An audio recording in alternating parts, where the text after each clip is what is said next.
রাসূল পাক অনেকগুলো সাহাবীদেরকে নিয়ে বসার সময় বলতে লাগলো, ওগো আমার সাহাবায়ে কেরাম, তোমাদের পূর্বে একটা জাতি ছিল, ওই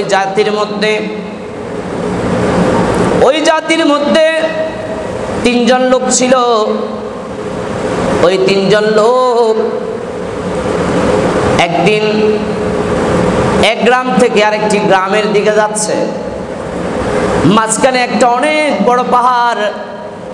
ওরা যখন পাহাড়ের মিডল স্টাইলে যখন চলে গেল, মধ্যবর্তী অবস্থানে যখন চলে গেল, হঠাৎ করে আল্লাহর আসমান থেকে বৃষ্টি বর্ষণ হতে লাগলো। মেঘমালাগুলো অনেক জোরে সোরে ডাকতে লাগলো, গঞ্জন হতে লাগলো। ওই তিনজন মানুষ হঠাৎ করে এই বৃষ্টিগুলা দেখে চলে গেল পাহাড়ের এক সাইডে একটা গর্ত আছে, গুহার এদিকে চলে গেল। ওদের টার্গেট হলো সব কিছু যদি ভেঙে যায়, আমরা যদি গুহার ভিতরে থাকি, আমাদের উপরে কোনো কিছু আসবে না। ও ভাই, আমাদের খোঁজখবর তো কেউ আর নিবে না, আমাদের খবর আর কেউ নিতে পারবেও না, কারণ আমরা তিনজন এই গুহার ভিতরে আছি। গুহার মুখটা তো পাথরে আটকিয়ে দিয়েছে, বের হওয়ার কোনো সুযোগ নাই। একজন বলে, তিনজনের মধ্যে একজন বলে, তোমরা একটা কাজ করো, তোমরা তোমাদের নেক আমলগুলা আল্লাহর কাঠগড়ায় দাঁড়া করায়া দাও। আল্লাহকে বলো তোমাদের নেক আমলগুলার ব্যাপারে আল্লাহকে আবার নতুন করে জানিয়ে দাও, হয়তো আল্লাহ আমাদের এই গুহার পাথরটা সরিয়ে দিতে পারে। এ কথা বলার পরে ওই ব্যক্তি একজন বলে, ও ভাইয়েরা তোমরা শোনো, আমার সারাটা দিন চলে যায় মেষ চড়াইতে, ছাগল চড়াইতে, বকরি চড়াইতে সারাটা দিন চলে যায়। আর যখন সন্ধ্যায় ঘরে আসি, মেষগুলার দুধগুলা নিয়ে আমি আমার সন্তানদেরকে আগে দিই না, আমি আমার মা বাবাকে আগে দিই, তারপরে আমার সন্তানদেরকে দিই। সুবহানাল্লাহ। হাদিসে কারিমের মধ্যে পাওয়া যায়, ওই বনী ইসরাঈলের ওই লোকগুলা তখন ওই দুইজন ব্যক্তিকে বলে, তারপরে তুমি কি করতা? দুইজন ব্যক্তি তাকে বলে, তারপরে তুমি কি করতা? বলে, একদিন আমার আসতে দেরি হয়েছে, আমি আস্তে আস্তে দেখলাম আমার মা বাবা ঘুমাচ্ছে, সন্তানগুলা পেটের ক্ষুধার অনেক কান্নাকাটি করতে লাগলো।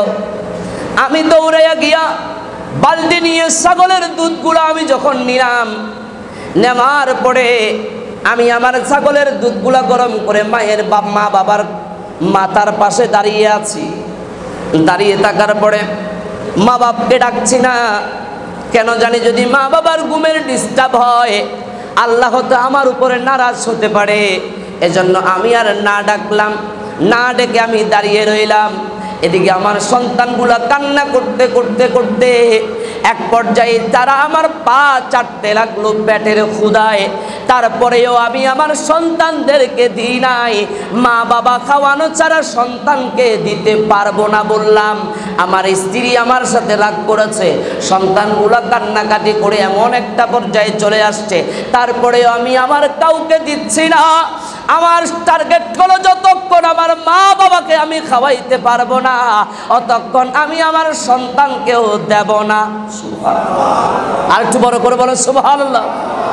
ওই মানুষটা এই অবস্থার মধ্যে দাঁড়িয়ে আছে, সন্তানের কান্নাকাটির আওয়াজ শুনে রাত্রি যখন গভীর হয়ে যায়, প্রায় অনেকটা গভীর, তাহাজ্জুদের সময় যখন হয়ে যায়, ওই বাবুগুলার কান্নাকাটির আওয়াজে মা বাবার চোখ ভাঙলো।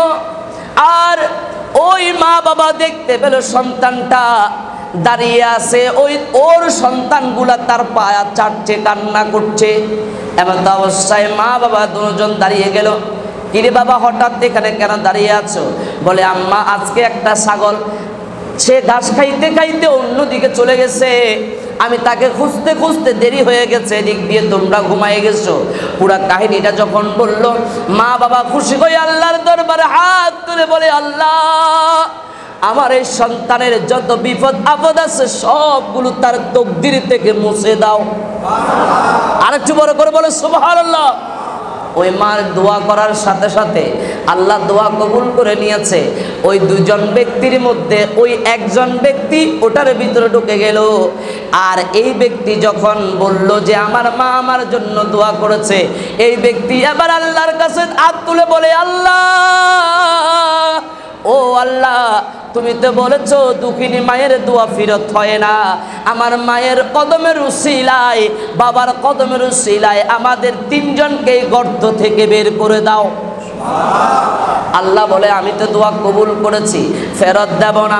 আল্লাহ জিব্রাইলের মাধ্যমে ওই পাথরটা যখন হালকা করে সরিয়ে দিল, তিনজন ব্যক্তি সূর্যের আলো দেখে দৌড়াইয়া ওকে বের হয়ে গিয়েছে। সুবহানাল্লাহ। হযরতে বাইজিদ বুস্তামির আদর্শের দিকে তাকাইলে আমাদের হয়ে যায়। আপনারা জানেন